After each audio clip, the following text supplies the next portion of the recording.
wonderful, and I think that that's where we're going to see them struggle, which is trying to find windows to get Flacket into fights against like an Alistair, now a Kennen, now a Maokai. These fights become really difficult for Flacket to operate. It's a really valid point because again, Trimby is that only in from the Antonio, an ult coming in from Juhan. Like there are very few people that can really set you up. But bot side, it's a good interrupt though. Ignar actually outplayed Trimby's engage and outplays it again. Jankos is out, but now Patrick with no summoners left, it might not be enough. Brand comes into fruition, a Gravitum as well, an easy first blood right where they need it. Double crab. Yeah, take a look at Flacket on the bottom side. I wonder if he has the white gun. It's been a long time since Aphelios. He might be able to cross-map these grubs pretty effectively. You could see that Patrick actually shifted up towards mid to secure these grubs, and TH are trying to play with time here. If they mess with them, it delay the try and accelerate him. Could help out at that potential next fight, but now Ignar... Oh, from over the wall, ships in the night no longer. Ignar gets the pulverize up and he's the trample on the way. Wonder goes into the ascended mode, but man, there's no ulti for Ignar, so it ain't a fair trade, and Jankos burns him down to a crisp. It's the second kill for Team Heretics in this very prominent early game. Yeah, Wonder playing with so much confidence there for good reason. He has Merc Treads. Look at that trio right there. The Kennen, the Maokai, and the Alistair. No one's going to do damage to them as the dive comes through. He has Flash as well, but I'm looking for the exhaust. It's not up just yet. The Antonio is still burning down. Nevertheless, Wonder. It's going to be a sacrifice for Trimby's life, but he picks up a kill. I want to highlight how this isn't normal. Usually it's very much a Kennen favorite matchup, as most matchups are as the ranged into the melee. You got the reset timer off for Patrick and Ignar with first push. They kind of missed it, and now they kind of just wander back to bot side, happy to trade, but you don't get anything in response as GiantX. Like, there's no real position on the map, and honestly, might end up setting up a dive here on that top side. You can see Jankos and Trimby considering it now. Ooh, that looks tasty. He immediately starts to run up towards the top side. I mean, even if you don't get the play onto the Antonio, which may still happen. Yeah, he has to ult for the wave at the very least. You could argue that ult is going to be useful, but never mind, he TPs away, and Wonder won't be able to do anything about it, but at least the wave's gone. But you're still in position for Rift Herald if you wanted to as Heretics. So you've still got a ton of options here. So that's a major win for Heretics. Sure, you lose the Dragon, but an Ocean Dragon isn't the worst. Now, hang on. Sneaky. I mean, Flacket flashing to the left was a good play. Nature's Grasp will follow him though, and as he puts the turret down, he's got Gravitum, but it won't slow them down. It won't even stop them in place. He tries to outplay it, and a good grasp.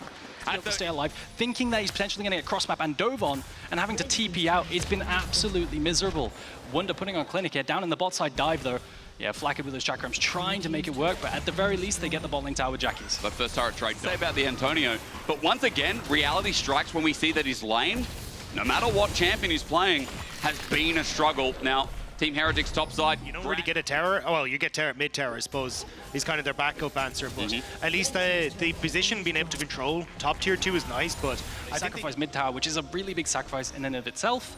And give a bunch of gold over to the Corki, but Jackie's now. Oh, he's caught out. He's too far forward. And again, you just talked about it. There's no turret there. Ulti just burnt Jankos with a freebie, and Spyro gets a kill. I mean, you can hear GB on the desk talk about it as well. This has kind of been the downfall of GiantX. It's just people getting caught out when they really shouldn't be, but there's the play. All in into Patrick as well. Flacket ultis, but he's been exhausted. The trade almost. The last auto connects, so a 1-for-1. Now for GiantX, they run away because Spyro's in, but man, the GiantX bottom lane, I gotta respect behind that. The Antonio though. And now I respect this, don't I? The all on in, and onto Spyro, he does a lot of damage, but it's still not enough. There's Jankos to save the day. The thought They still get the Dragon anyway, as Team Heretics don't seem in position to get it. They seem really intent on getting that tier 2 up top side, constantly committing numbers, playing mid. Spyro's TP should be up now, so he can join as well. This is fast. I mean, with Lucian in now, it definitely will be, but Trimby, Jankos here, it's going to be flipped at this rate at 3.5k. It's still being taken down. Team Heretics take the leash. Wonder, though, just gets shredded. Jackies comes in and the Antonio gets the backline. Team Heretics were torn apart. The Baron never de-aggroed, and the Baron take turned to... Why don't you like Aatrox? And he said, the thing is with this champion, is if you ever call focus Aatrox, he will die. Job that we need to do in this situation. Like, Juhan understanding, as you say, what his role is in a team fight. How is Ignar? And the question is, how much can they get off of this? The tier 2 up top side looks juicy. Trim's going to tank this. Yeah, he will tank it, but it just depends. I don't think Ignar was going, but does he? Under Trimby gets shredded.